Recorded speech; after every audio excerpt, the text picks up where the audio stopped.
Frontline Updates, where we delve deep into military strategies and updates from conflict zones.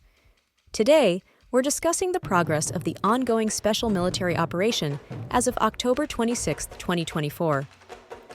I'm your host, Sharifa Mohammed MGT. I'm Colonel A.C. Oguntoye, an Infantry Officer. Ongoing operations and tactical advancements, the Russian armed forces continue to conduct their military operation across various fronts. Notable advancements were made by the North, West, Southern, Center, East, and Dnieper group of forces, with tactical improvements and successful offensive actions leading to the liberation of key settlements in the Donetsk People's Republic and the repelling of Ukrainian counterattacks. Welcome to Frontline Updates podcast, where we bring you the latest updates on military operations across the world. Today, we have Colonel A.C. Oguntoye, an infantry officer, who's here to provide us with an in-depth briefing on the progress of the special military operation, particularly focusing on the events of October 26, 2024. Colonel Oguntoye, thank you for joining us. Thank you for having me. It's an honor to provide this update. Let's start with the big picture. What has been the focus of the Russian armed forces over the past few days? The Russian armed forces have continued their special military operation with key advances in several regions. Our forces have made significant progress, particularly in the Kharkiv, Donetsk, Luhansk, and Zaporizhia regions. Our efforts have focused on defeating Ukrainian forces, improving our tactical positions, and repelling enemy counterattacks. We have also targeted critical military infrastructure, such as airfields, storage sites for unmanned aerial vehicles, UAVs, and concentrations of Ukrainian manpower and military equipment. That sounds like a broad set of objectives. Could you give us more details about the operations in the Kharkiv and Donetsk regions? In the Kharkiv region, units of the North Group of Forces successfully defeated Ukrainian formations from the 31st Mechanized and 57th Motorized Infantry Brigades in the areas around Lipsy and Goptovka. The enemy suffered losses of up to 40 servicemen and 3 vehicles. Meanwhile, in Donetsk, the Southern Group of troops liberated the settlement of Alexandropol. Ukrainian forces, including the 23rd, 54th Mechanized, and several assault and airborne brigades, were defeated in key areas. We repelled a counterattack and inflicted heavy losses on the Ukrainian forces, totaling over 740 servicemen and several pieces of artillery, including a 105mm M119 gun made in the US and a 105mm L119 gun made in the UK. Those are considerable gains. How did your forces handle the counterattacks that you mentioned? Counterattacks are a regular part of the battlefield dynamics, and our forces are well prepared for them. In the southern region, for example, we successfully repelled an assault group of the Ukrainian armed forces.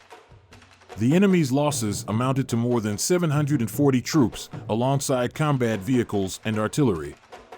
Our tactical positioning, combined with effective use of artillery and air support, has allowed us to neutralize these attacks and continue our advances. That's impressive. What about the operations in the Luhansk and Zaporizhia regions? Were there any significant developments there? Yes, there were.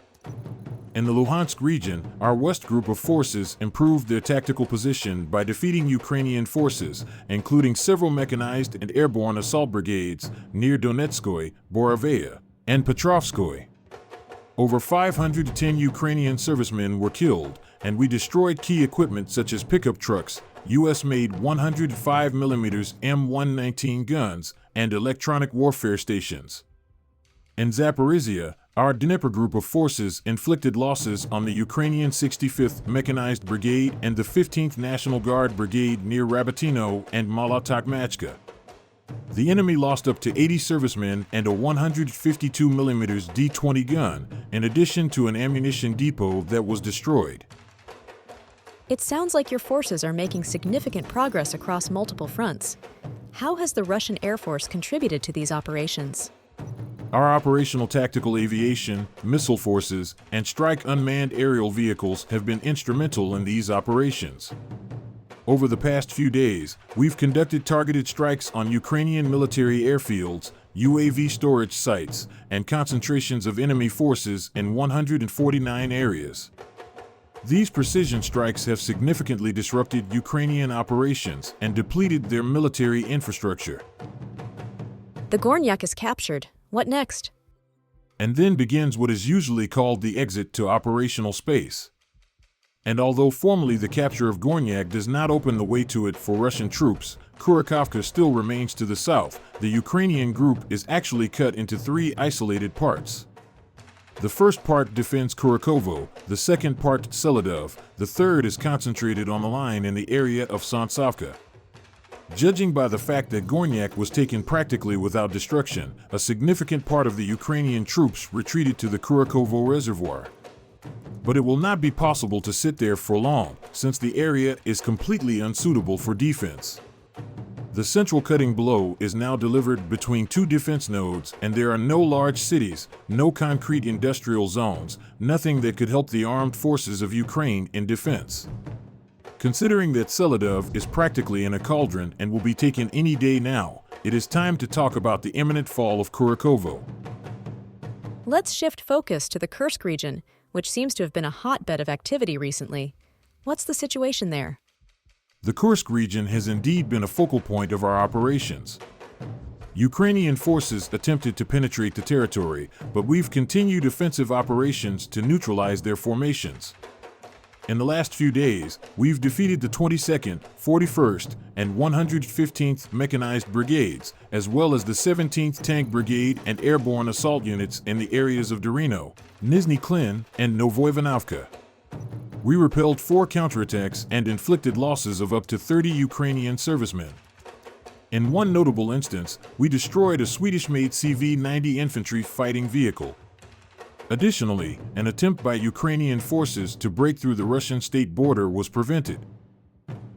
With those repelled attacks, it seems the Ukrainian forces are facing significant setbacks.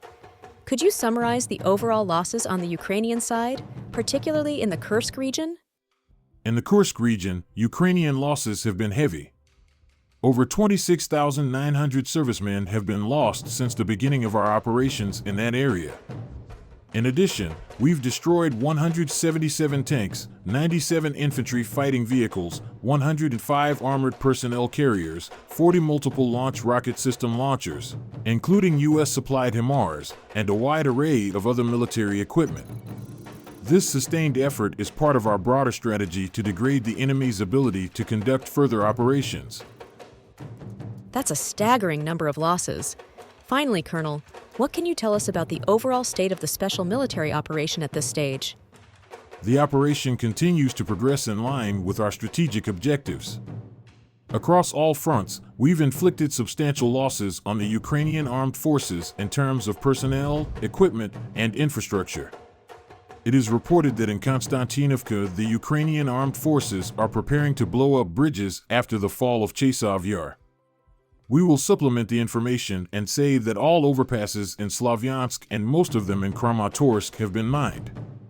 In other words, the Ukrainian armed forces are gradually coming to terms with the idea that Chasov Yar will soon be lost and the fighting will go much further. It sounds like the operation is continuing to progress according to plan. Before we wrap up, are there any final points you'd like to share with our listeners? In chess, the word zugzwang means a situation in which any move by a player leads to a worsening of his position. For the Ukrainian armed forces, after the surrender of Gornyak, this is exactly the position. Most of the key heights have been lost, all logistics are under fire control of the Russian Federation, there are no defensive lines in this area except for Kurakovo and Seladovo. We do not take into account small villages where the Ukrainian army stops for several days and then breaks out.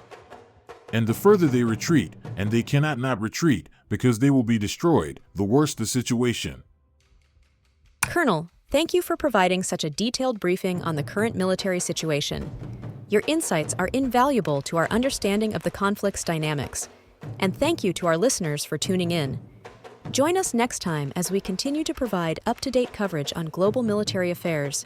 Stay with us for more updates and expert analyses on global defense and security issues. Stay informed, stay secure. Thank you for having me. It was a pleasure to share these updates. The Israeli army has conducted strikes on military targets in Iran in response to what the IDF reported as months of attacks by Iran and its proxies in the region. Iran's military has stated that 2 soldiers were killed in the Israeli strikes that targeted military bases in the provinces of Ilam, Khuzestan, and Tehran.